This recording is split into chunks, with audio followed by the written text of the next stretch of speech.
By the end of this episode, you'll see how one man, sitting alone by the candlelight in the 1600s, dared to question the entire universe. He doubted the world, his senses, and even his own body. Yet from that doubt, he found the one truth that could never be destroyed. Cogito, ergo sum.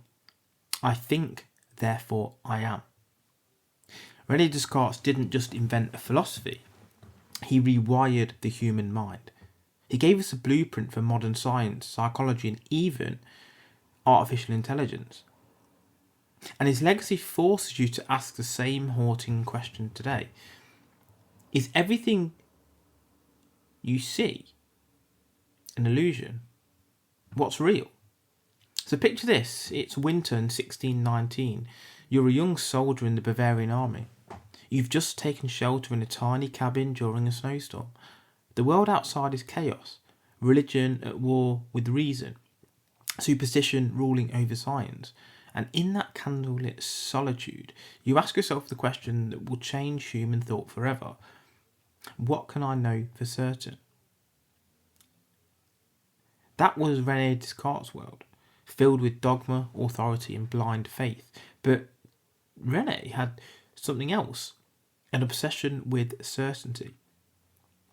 He decided to wipe the slate clean, to doubt everything, every belief, every perception, every assumption.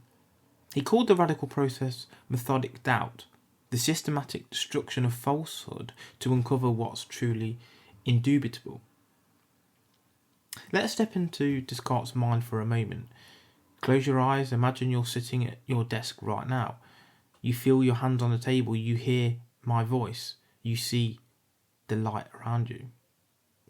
Now, what if you suddenly woke up? Everything, this room, your body, even the memory of your life was just a dream. How would you know this moment isn't another dream? Descartes asked himself this exact question. If our senses can deceive us in dreams, illusions and hallucinations, then how can we trust them at all? Maybe everything we perceive is a grand deception, perhaps even designed by a malicious demon to trick us. So he stripped everything away until nothing was left. But from that darkness something emerged.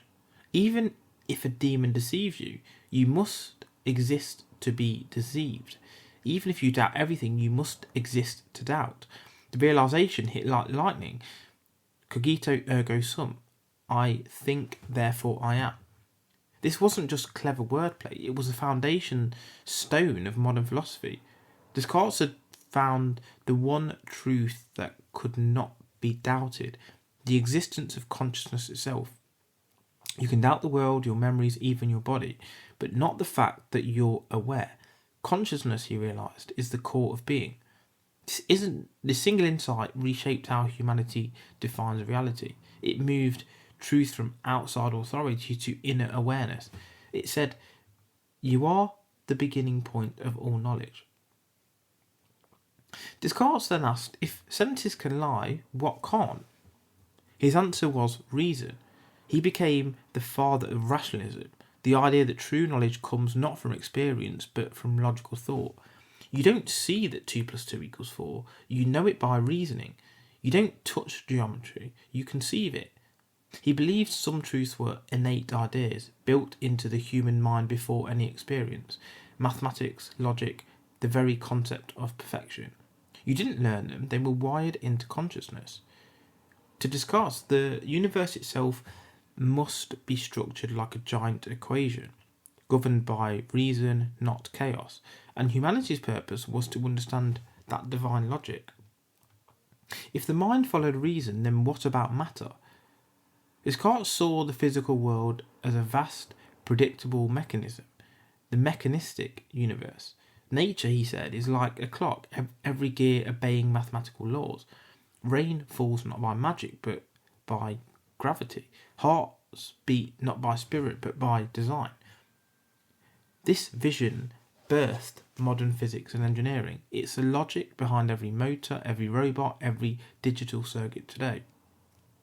But Descartes also warned, if we see the world as mere machinery, we risk forgetting that consciousness gives it meaning. It's as if he foresaw our current era, the world of algorithms and automation, to asking, can machines ever truly think? Here lies Descartes' greatest paradox, the mind-body dualism. If the universe is mechanical and the body is a machine, where does the soul fit? How does something physical, the brain, produce something non-physical, thought? Descartes claimed the mind and body are distinct substances. The body moves, breathes, digests, reacts, all mechanical. But the mind thinks, imagines, dreams, all immaterial. He believes the two meet through a small structure in the brain, the pineal gland, the seat of the soul. Modern neuroscience has disproved this detail, but not the question. How does matter create meaning? How does consciousness arise from chemistry? You might close your eyes and feel this dualism now. Your thoughts feel free, but your body sits heavy. Your emotions rise like waves, yet your hands remain still. You are both machine and miracle. Here's a thought experiment for you. Imagine your brain as a vast network of switches firing electricity through billions of circuits. Every neuron a gear, every thought a spark. Now imagine copying that exact structure into a computer, atom by atom. Would that machine be you? If it said, I think, therefore I am, would it mean it? Or would it just be repeating noise? That's Descartes' shadow question, the one haunting AI, robotics and consciousness that we look and research today. What does the spark of awareness come from, or where? Is it emergent or eternal? Descartes' method of doubt wasn't cold or cynical, it was courageous, because to doubt everything, to tear down the very ground beneath your feet, takes immense faith in the human mind. He only wrote, or he once wrote, that to truly rebuild knowledge, one must demolish the old house completely. And that's what he did. He destroyed the inherited beliefs of his time and built a new foundation, one based on not on faith, but on reason. Yet beneath his logic was a deeply human truth. Doubt is painful. To question everything, your religion, your senses, your memories, can make the world feel hollow somehow. But that's the cost of awakening. Doubt isn't destruction, it's purification. Despite being branded a heretic by some, Descartes wasn't godless. He argued that the very idea of perfection, of infinity, could not have come from an imperfect being like himself. Therefore, the existence of such an idea proved the existence of God.